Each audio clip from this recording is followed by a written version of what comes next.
Hi, I'm Ryan from Far.reach Outfitters, and these are my helmets.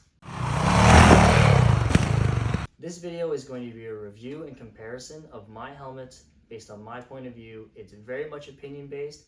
I'm not going to hit you with numbers and specs. It's going to be really informal because if you're on YouTube looking at helmet reviews, chances are you already have a mental spreadsheet comparing all the helmets that you're looking at on paper. I want to talk about how all of the helmets that I own compare because I have the luxury of owning a variety of dual sport and adventure helmets. Let's start with the oddball though. So this is my LS2 Breaker. It's the second helmet I ever owned. It's also the only road helmet I've ever owned. When I first got into riding, I started with a dual sport helmet. Because of the beak was catching a ton of wind, it was causing a ton of fatigue, and because I just started, my neck muscles weren't ready for that abuse. Unfortunately, that helmet, once the beak was removed, the shield was loose and would rattle and the air would just blow by it, and it was essentially useless without the beak on it. And that's why it's worth mentioning. If you're going to buy a dual sport helmet, especially if it's a first helmet, make sure you can take the beak off and keep the shield in place. I will point out this helmet is DOT and ECE, was just over $100 Canadian at the time of purchase. It features a drop-down sunshade, which is pretty typical from LS2, even in their entry-level road helmets. And typical of LS2, the light gap at the bottom of this sunshade is really tight. It lets basically no extra light in. These are a fantastic helmet. I'm not 100% sure if they still make the Breaker, but I know they make something comparable. Now, because I don't do a whole lot of road riding anymore, this is going on the shelf. Oddball out of the way, let's talk about my least favorite helmet, and that is the Joe Rocket RKT25. I'm going to talk about this as well as the Origin helmet, which is the exact same mold. It's available at Canadian Tire and other stores. A lot of companies use this mold. I've only had experience with Joe Rocket and the Origin brand. And though it's a cool looking helmet, it's aesthetically pleasing, it does have a decent field of view, it does work with some types of goggles if you take the shields off, but it's not a great helmet beyond that. The Joe Rocket did come with two shields, which was cool, one clear and one chromatic, which was a nice touch to include that in the box for this price point. They do have a drop down sunshade, again, super good at this price point, though it doesn't go down very far, so you get a ton of light coming in at dawn or dusk or early season riding when you've got glare coming off the snow. You're going to get blinded from the bottom. My biggest gripe with this helmet, and the reason why I like it the least, is actually the interior.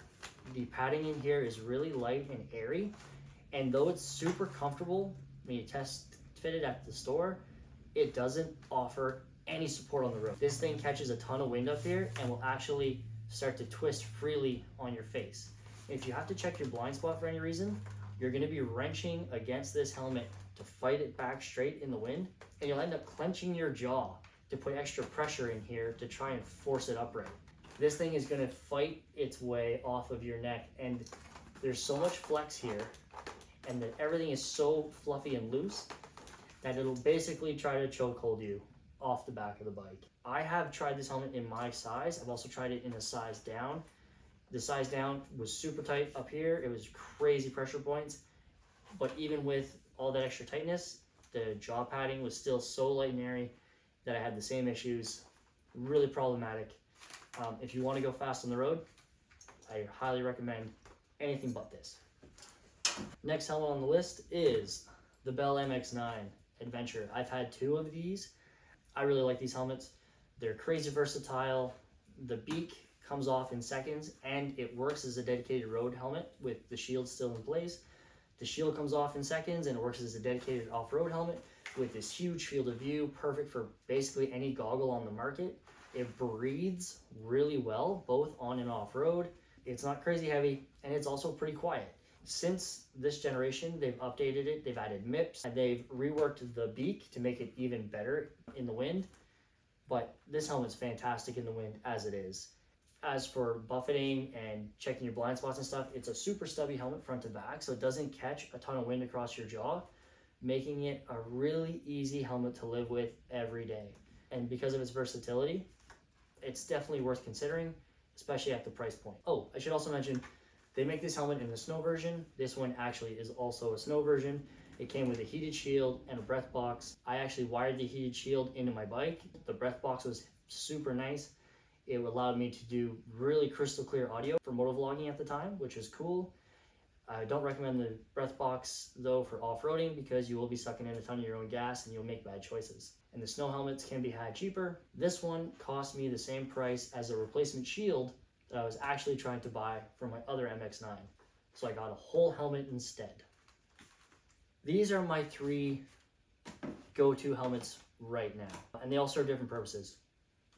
This is probably my current favorite, and that's because when I put it on, it just disappears. It is so light, and the field of view is huge, and it's easy to breathe, it's easy to talk in, it's easy to listen in. You can communicate with your friends without taking it up off your face. It is really awesome. Paired with a decent pair of goggles or sunglasses, and this is a fantastic beating around town, off-road, you name it, trail riding, friggin' great helmet. And that's why it's my go-to. I will do like 8 hours of riding in a day, mixed road, mixed off-road, you know, stopping to chit chat and whatever. And this is 100% the helmet that I would choose. I absolutely love this thing. I don't know why it took me so long to get a dedicated off-road helmet. This one is DOT and ECE. This is a really great lid, the Fox V1. If you have the option to have 2, I recommend a more road-oriented helmet and then get one of these bad boys. Now this one is my least favorite helmet aesthetically. It's one of those helmets I never thought I was gonna buy, but we managed to scoop this one for $79 off of a clearance shelf at Royal Distributing. We watched the price tick down. Originally it went on the shelf at $199, and then it went down to like $149, and then it went down to $99. And then everything on the clearance shelf was 25% off one day, so we grabbed this for 70 some bucks. It was just an absolute steal, and I regret not buying one sooner. Despite not liking how it looks, I am in love with how this helmet rides. It is incredibly stable in the wind, it is incredibly quiet, it's very, very comfortable. The interior is so plush and luxurious. This is probably the most comfortable helmet on the table.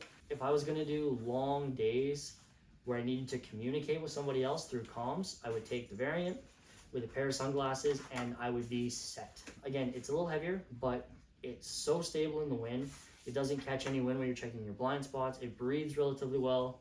Field of view is quite nice, but because it is so quiet in here, you could run your comms without having to wear earplugs to deaden the road noise, so you get less fatigue, better communications with your friends or significant other. This is a fantastic option for just day-to-day use or long trips. This is a really nice adventure helmet, and I regret not getting one sooner. Now, the last helmet we're going to talk about is my LS2 Explorer Carbon, and this is my love-hate helmet, and it has fallen from being my day-to-day to just being my when I need it helmet. And we'll talk about my loves first. One, I love how it looks. It's really aggressive, it's pretty, it's crazy lightweight. I love the graphic, the color, the carbon.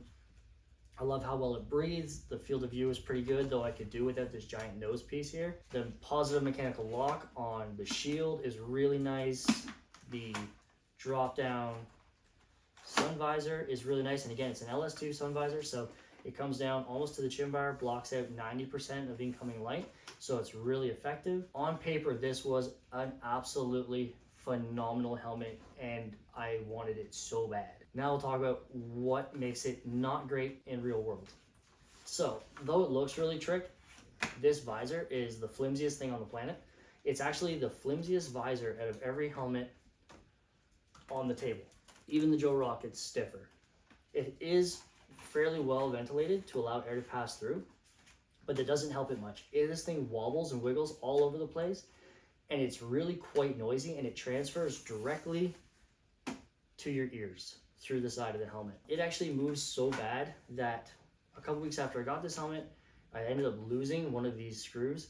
Now, again, we could chalk this up to user error. I could be checking the screws more often, but the helmet was 2 weeks old, and they didn't have any Loctite. I remedied that by replacing the screws and adding red Loctite, and I have not had an issue since. It just caught me off guard and was a little frustrating because at the time, out of all the helmets I've tried, this was the only helmet that needed bolt check before usage. Other than that, functionality wise, after a year of ownership, the sun visor no longer goes back up freely.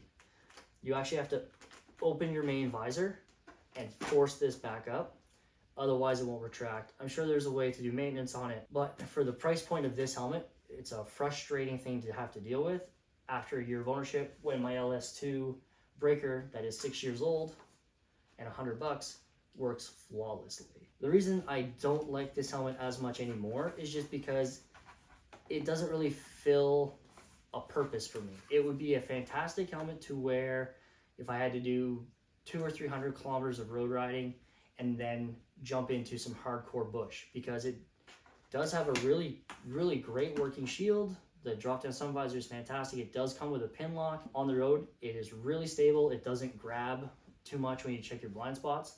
The only downside on the road is this beak, but in the bush with the visor up, it breathes really well. It's a fantastic off-road helmet that does not work with goggles, and some sunglasses are quite uncomfortable. You should note that. But yeah, so if I was going to do long road miles and then short, hard trail riding where I really needed to breathe, this would be a really cool helmet. But that's not what I'm doing anymore. Now I'm doing shorter road miles with lots more hard off-road. So that's why this is my go-to. If I'm gonna run to town and I'm gonna goof off and the weather's cold or wet, I will grab the LS2 because it is super light. And if I'm gonna go jump around in the ditches and stuff and the weather does suck, I'd rather have my face covered without fatiguing my neck too much. If I was gonna go for a long ride with communications, I'll definitely grab my variant. And yeah, I have the luxury of having 3 different helmets to serve 3 very different purposes for me. But if I didn't, if I had to choose just one helmet and let's say I had an unlimited budget, but I had to choose one helmet, it would be a Bell MX-9 Adventure. The new one has the MIPS, it has the revised beak. It's super sleek. They are crazy versatile with the beak coming off, the shield coming off, the ability to run a full-size pair of goggles, unlike the LS2. You pair this helmet with a good pair of sunglasses and 1 or 2 shields, get a clear and a chromatic, just because this helmet has the biggest shield of all the helmets on the table, and with the chromatic lens, they look so good. I mean, after tens of thousands of kilometers, hours of off-road, and just disgusting sweat, and this is still the most comfortable, stable helmet aside from the variant. It is quieter and more forgiving on the road than the LS2, and it is damn near as light and breathable in the off-road configuration as my dedicated off-road helmet. This would be my one choice.